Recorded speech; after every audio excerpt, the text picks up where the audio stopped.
Yan guys, magandang araw po muli sa ating lahat. So another vlog na naman po tayo, and for today's video guys, ating pong tatalakayin yung mga nagpaplano po na bumili na magpundar ng kanilang shooting competition gun sa Metrillo. Ayan, so ano po yung kailangan natin na i-consider pagka tayo po gusto natin magkaroon or gusto natin mag-purchase ng baril kay sa ating MGC, yung Metrillo Gun Corporation kila Sir Mar. Okay, so ang Metrillo Gun po guys, unang-una po, pagka may nasira po sa ating baril, sa baril na Metrillo, kailangan po dalhin po natin kila sa Metrillo Gun Corporation sa kanilang shop. Sila po dapat ang mag-aayos. Ayan, as much as possible, hindi po talaga nila ina-allow na dalhin nyo po yung Metrillo Gun nyo sa ibang repair shop, gun repair shop. Kasi nga nakapagpundar na sila ng pangalan, so ayaw nilang masira. Kumbaga, gusto nila sila yung nag-aayos para sa ganun,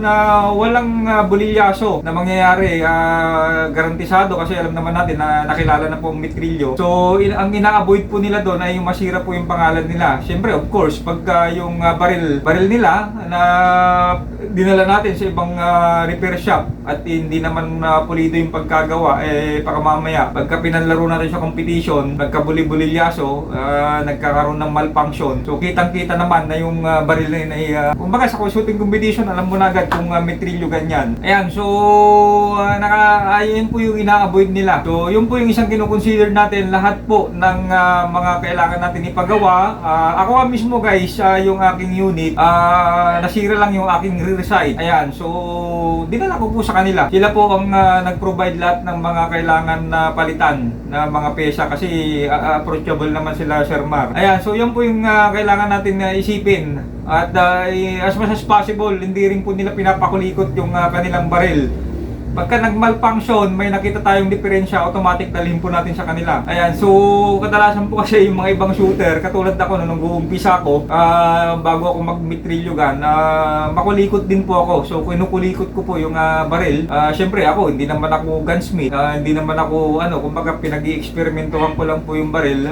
Yun ang ayaw po nila yung gano'n. Syempre, yun nga po, may pangalan na po ang ating MGC na sinusuportaan na kumbaga parang na ayaw nilang masira. So alam naman natin ang mga gawa ng Metrillo gun ay medyo okay naman siya gamitin. So yun nga po, na precise gamitin ang ating Metrillo gun. So pag may diferensya, lalo na sa internal, dalhin po natin sa kanila. Okay, so ano pa yung mga kailangan natin i-consider? Ayan, so syempre ang shop po nila ay marami na po silang customer. Pag dinala po natin yung baril natin sa kanila, so expect natin na medyo magtatagal. So iiwan po talaga natin yan, lalo na kung medyo major repair yung gagawin po nila. So kailangan i-coordinate mo na sa prior dun sa pagpunta mo dun, tawagan mo na para sa ganun naka-mindset na nadadalhin mo yung unit mo. So pag nandun na, depende nga yung i-repair nila, kung major repair yan, siyempre medyo magtatagal konti pagka para hindi po rush yung pagkakaayos po nila dun sa unit mo. Okay, so ano pa? So lahat ng mga pesa ng ating Metrillo gun ay available naman po sa kanila. So magazine, pagka kailangan po natin ng magazine, all the time naman pagka gusto natin mag-purchase, meron po silang stock. Yung mga internal parts ng ating Metrillo gun, spring, yung mga ganyan, yung mga extractor, nandun po lahat sa kanila. So pagka gusto po nating i-repainting yung ating mga unit, Cerakote, ayan, mayroon din po sila. Mayroon po din po sila sa mga painting ng mga baril natin. Okay, so ano pa? So yung mga nagtatanong, maraming, yung unang vlog ko po sa Metrillo, marami pong nagtatanong doon. Gaano daw ba katagal? Paano mag-purchase ng mag-order ng Metrillo gun, at gaano daw po katagal bago ito matapos? Kasi alam naman natin ang mga baril nang galing sa ating MGC ay ginagawa po nila yan, ina-assemble pa po nila yan. Hindi naman yung ready-made na katulad ng mga stock na nabibili natin sa gun store. So ang strategy po nila yan guys,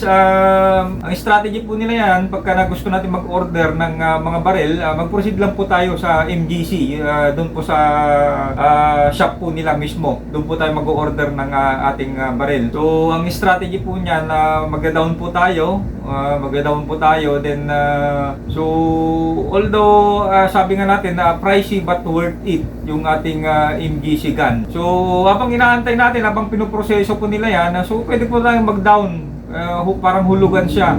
Ayan, hanggang sa matapos po yung baril, ganda po, lipid mo na po siya. Ayan, so medyo may konting katagalan lang po ang pag-aantay kasi nga medyo sa dami na rin po ng customer nila, sa dami na rin nag-order. At syempre, dapat pulido yung pagkagawa ng ating unit. Hindi po nila inaapura yan. So medyo may matagal. Siguro I think maabot akin based on my experience, inaabot ako ng 1 year. Ayan, so ginagawa ko, staggered payment. So inuhulog-hulugan ko hanggang sa umabot ng 1 year. So, eksakto nung lumabas na yung baril ko, fully paid na ako. Ayan. Ayan, so yan lang po yung ating short tips dito sa atin pagka may plano tayong bumili ng mitrilyo, gawa po na mitrilyo na baril. Ayan, okay. So, salamat po guys.